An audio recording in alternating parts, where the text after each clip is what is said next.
qu'est-ce qui me nourrit dans ma foi? Je me vois bien comme un pèlerin avec sa Bible en main. Et sur le chemin, il y a plein de personnes, un peu comme des policiers ou des gens qui sont mis là pour m'indiquer à peu près par où je dois passer. Et je pense que ce qui me nourrit beaucoup, c'est, disons, ma dépendance à Dieu, ma relation avec lui dans la prière, en lisant surtout la parole et aussi en participant aux différentes activités de l'Église et en communion, disons, en vivant des sacrements. Bon, je crois que c'est à peu près ça qui me nourrit. Moi, ce qui me nourrit vraiment dans ma foi, c'est la parole de Dieu. C'est surtout cette intimité que j'ai dans la parole, c'est-à-dire j'ai ouvrir une parole et enfin recevoir la parole et sentir qu'il est en train de me parler directement. Je pense que ça m'a beaucoup fait grandir et il y a aussi la communauté parce que souvent je me pose beaucoup de questions, je suis perdue de moi-même. Et donc le fait d'avoir des frères, des sœurs en Christ, et, enfin, vers qui je peux me tourner, ça m'aide beaucoup. Parce que enfin, Dieu, souvent, enfin, il parle par plusieurs moyens et il parle aussi, je crois qu'il parle aussi par mes frères et mes sœurs, donc ça m'aide beaucoup, ça m'éclaire. Et aussi, quand c'est trop difficile, je rentre dans l'adoration. Et j'aime beaucoup l'adoration. Donc voilà, c'est qui me...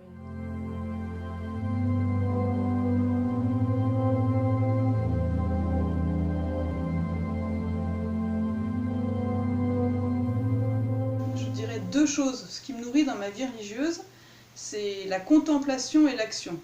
Deux choses qui sont liées, c'est à la fois l'action qui va dans la contemplation et la contemplation qui amène à l'action. Alors qu'est-ce que c'est que la contemplation pour moi dans la vie religieuse? C'est tous les temps de prière, la méditation de la parole de Dieu, la messe, voilà, ce repas eucharistique auquel le Seigneur nous invite et nous appelle. C'est le chant, j'aime beaucoup chanter, des chants dynamiques, des chants qui entraînent, des chants qui nourrissent ma foi. Et de temps en temps, je me réveille et je me dis « Ah tiens, c'est quoi ce refrain? Qu'est-ce que je me souviens ?» Et je retrouve cette parole, l'ensemble du refrain, c'est ça qui m'aide à prier et qui nourrit voilà, cette foi de contemplation. Et puis souvent dans la prière, j'arrive avec les situations que j'ai rencontrées dans ma vie apostolique.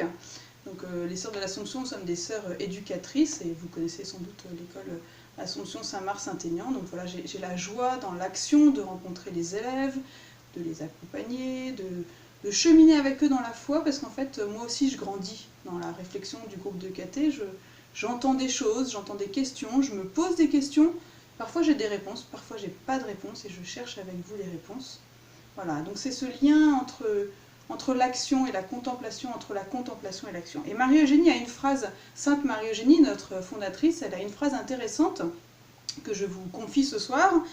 Pour donner la lumière, il faut se nourrir de la lumière. Pour donner la lumière. Le Seigneur ne m'appelle pas à être la lumière, hein, il ne m'appelle pas à être à sa place la lumière du monde.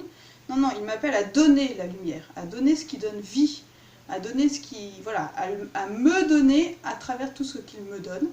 Voilà, et bien pour ça, il faut que je puisse aller puiser à la table de son Eucharistie, à la table de sa prière, à la table de sa parole, à la table de son amour, ce qui va me permettre d'aimer, de donner et de vivre avec lui.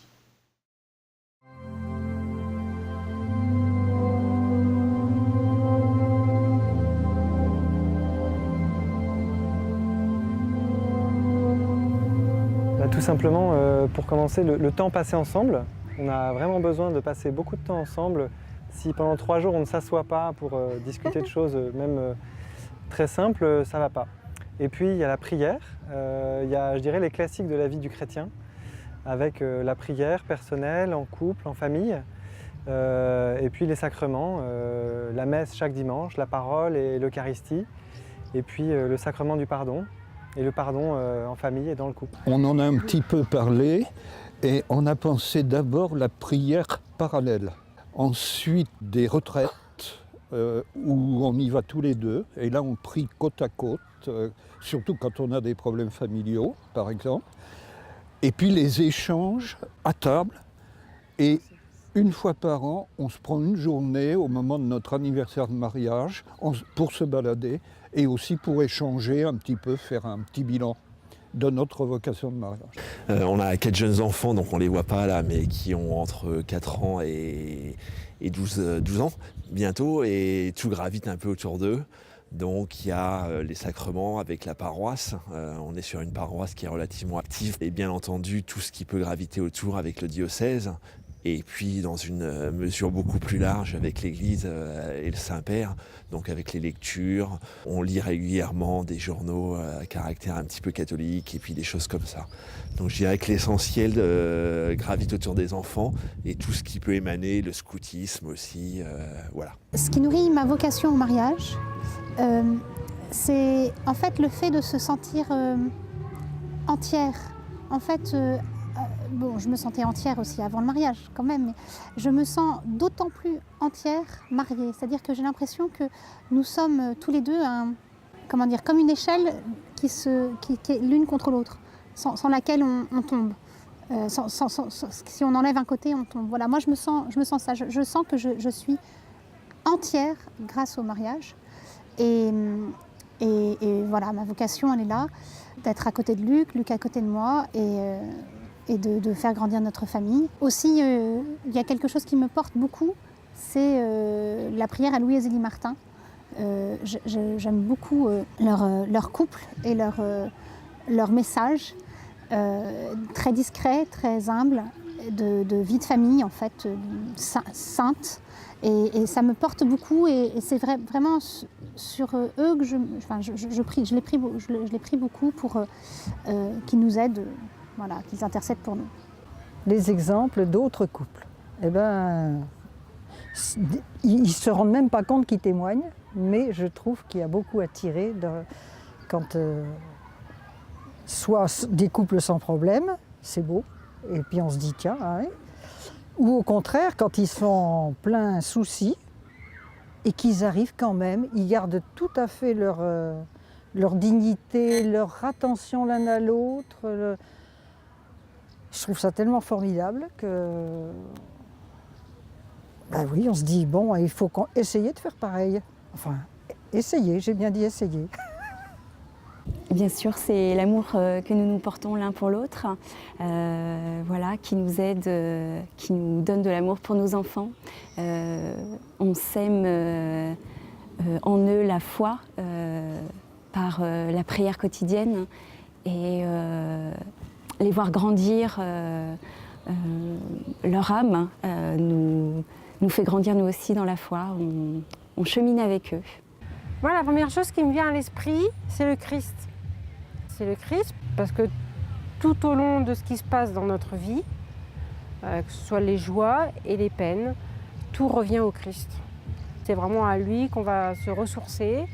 C'est vraiment lui qui nous permet de tenir cet engagement. Vraiment, ce qui nourrit ma vocation au mariage, je crois, c'est de grandir dans la conviction que nous sommes vraiment faits pour aimer. C'est-à-dire que vraiment, nous sommes faits pour être aimés.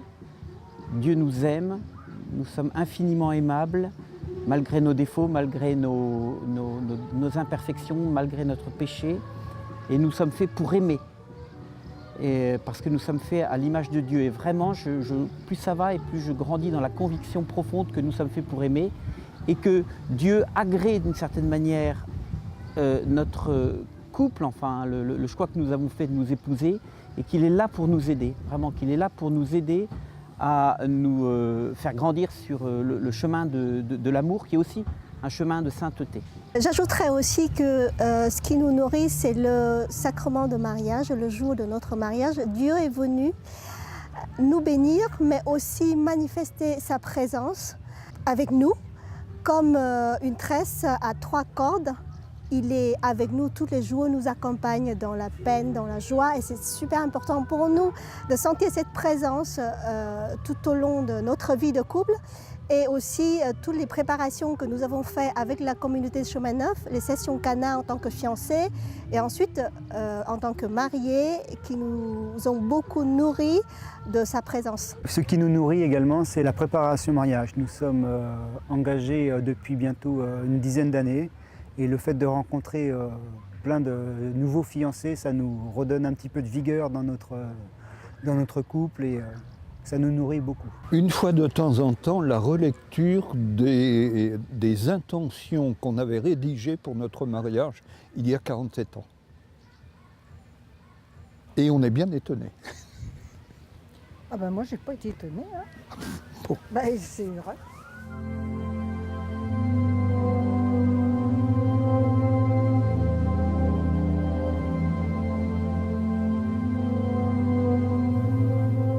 Ce qui me nourrit, c'est vous, voilà, tous les jeunes, les moins jeunes, toutes les personnes que je rencontre, qui pour moi sont autant de signes de Dieu. Ce qui me nourrit le plus, ça va être les rencontres avec les personnes. Et j'ai plein d'images de personnes que je n'aurais jamais rencontrées si je n'avais pas été prêtre. Que ce soit dans le monde de l'entreprise, dans le monde des familles, lors de rencontres de mariage, de baptême, d'emploi, sur plein de sujets différents. Voilà, c'est cette ouverture qui m'a donné envie d'être prêtre aujourd'hui.